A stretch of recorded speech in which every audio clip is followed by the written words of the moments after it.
Now, artefacts that could be up to 300 years old have been uncovered on the site of Preston's new youth zone. Oh, really? Yeah.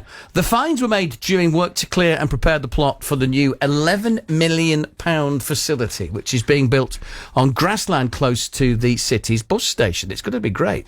Contractors were ordered to carry out an archeological dig and discovered some very, very rare items, which have been taken away for further inspection. BBC Radio Lancashire's own artefact, Paul O'Gorman. Paul O'Gorman is there for us this morning. Good morning, Paul.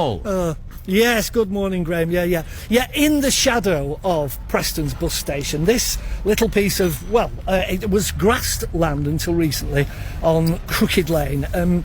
I suppose really it brings together Preston's past, its present, with an exciting eye on its future. Because just next week work will officially begin to build the city's £11 million and long-awaited youth zone. I have to say, work has already started, and a lot of the workmen are on site here. With me is Tim Jacques, who's the chief executive of Preston Youth Zone. Tim, just tell us about these artefacts. Graham's very, very, very excited, as you know. You were talking to him about this last week. Yeah. What have you found? So on the site here, which you can see, not only is the sort of foundations of the old mill, which is really interesting, an old steam mill it looks like, but we found some coins from the 1800s. We've got an old bottle from 1773, I think it is. Uncovered other sort of clues of the past from here in this mill. There was also a soup kitchen on Crooked Lane as well in this site. So, I mean, it's really interesting, really exciting. The great thing is there's no dead kings in the car park, so the building work's not going to be disturbed. So we're on track. We're on track for that. But you've not found any great crested newts? No, we haven't. No, okay. There's no newts or bats. So the building work will continue, which is fantastic news for our young people. But really interesting, and I'm really keen to make sure that our young people understand the history of this site as we build this amazing thing for their future. Jon Rowland's here. He's the site manager at Triton who are building this thing. Jon, we're looking now, as Tim says, at what was here previously, because in front of me I can see some very intricate brick structures. They look like tunnels, all sort of going towards one sort of central area. What was here, and what is this? So this, Paul, was originally an iron foundry mill. And what we can see in front of us is the feat of engineering, really, sort of from that era where you've got your brick culverts, where all the steam power came from, and then went to off-site to the other parts of the building to manufacture the iron foundry and all its goods.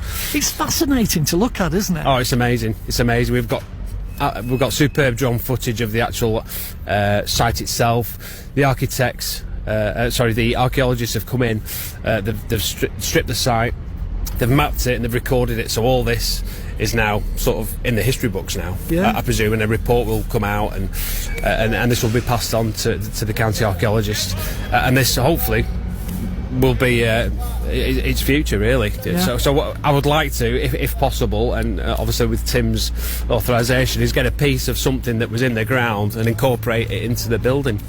So the past, the present, we're standing here now, and then of course the future, because it's about now, isn't it? But officially next, I think it's Wednesday, isn't it? You do next what Wednesday. You call the groundbreaking thing. Tell me about the youth zone that will go up here. It's been a long time coming with lots of hurdles, but it is definitely happening now. It's definitely happening. As you can see, we're on site. It's being built, and next Wednesday we've got the groundbreaking ceremony where our young people's development group will bring the world's biggest spade, believe it or not, to do this sort of cutting of the ground to actually officially launch the building project. What will the youth zone bring? What will you have here in this space? Well, 2,500 square metres of unbelievable activities for our young people. A full-size sports hall, kick pitch, gym, dance studio, music studio, climbing wall, arts and crafts, makers zones. There's a kitchen, there's a training kitchen. I mean, just so much good stuff in here for our young people.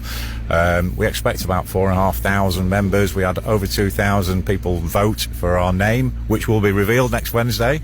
So it's just so exciting for our young people. £11 million.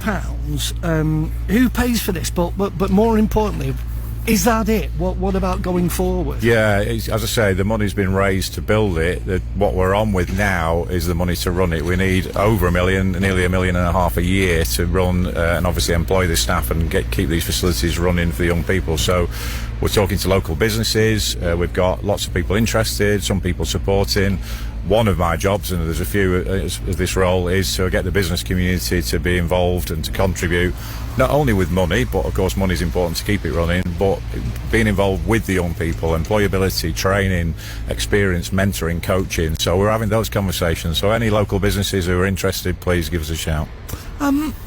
Just an interesting point here. I imagine that a number of people will maybe be questioning this, because youth clubs, definitely when I was a kid, they were the things to have, but you do wonder whether, with so much going on in the world, tech's such a big part of it, how sure are you that young people will want to come here? Well, actually in Preston we've just done a survey of young people, asking them what they do in their spare time and what they want to do, and one of the top things that they ask for is either free or cheap activities for them to do, quality activities.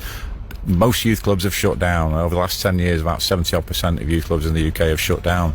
There's just nothing for young people to do, and there's nothing for young people to do that isn't expensive. So we absolutely hit that that request of our young people, along with other providers in the city, and we will work in partnership with everyone who's doing things for our young people. Okay, right. Well, as we say then, it'll be the groundbreaking next Wednesday, and you'll be able to hear what this is going to be called, what the actual centre is going to be called. Stay tuned to BBC Radio Lancashire, and Tim will let you know what it is next Wednesday. Exciting stuff, lovely. That's Paul O'Gorman, our own fossil. Our own historical old thing, live in Preston. It's going to be really, really good. Those youth zones have made massive difference. Another one in Blackburn is fantastic.